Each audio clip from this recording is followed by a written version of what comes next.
Uh, I think what's inevitable that's going to happen in a marriage is conflict. And I think we all want to believe that we found someone that we'll never fight with, someone that we will never disagree with. Some people enjoy it. But all in all, it's important to know that we're going to have contention. There's going to be times when we butt heads because there's only so long you can spend with someone before you start getting annoyed. Um,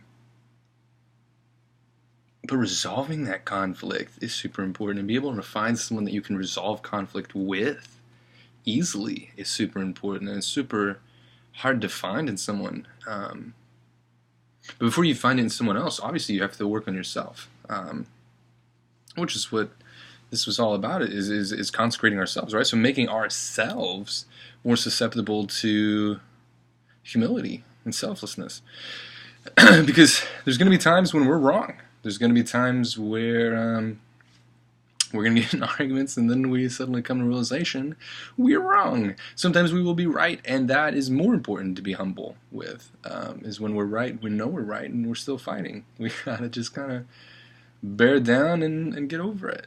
And, it's not even just in marriage. I think if we're not married, we can find this in our everyday interactions with other people. We can find that with our best friends, or our coworkers, or our bosses, or even just prospective people that we're dating, that we'll have conflict. And it's interesting to see how we react to that conflict. I mean, and it's hard to think about that while it's in the moment, but if you can find yourself thinking about it while you're in that moment, and see how you react, and how you interact, and see if you can think about it, because the way to get past it is to be selfless and humble, and in that, to be more specific, you have to be able to step inside of that person's shoes, the person you're having this conflict with, right? So you have to be able to see the way they're perceiving this interaction, this argument, which is almost impossible to do, because we can't fully put ourselves in someone else's shoes.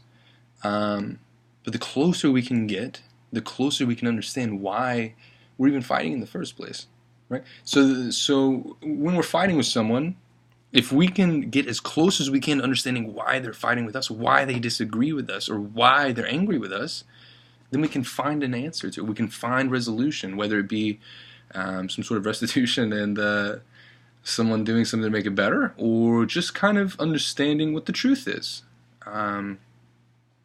Perception is basically what it boils down to. Perception and humility. Understanding what the other one is seeing, and being able to not be prideful about it.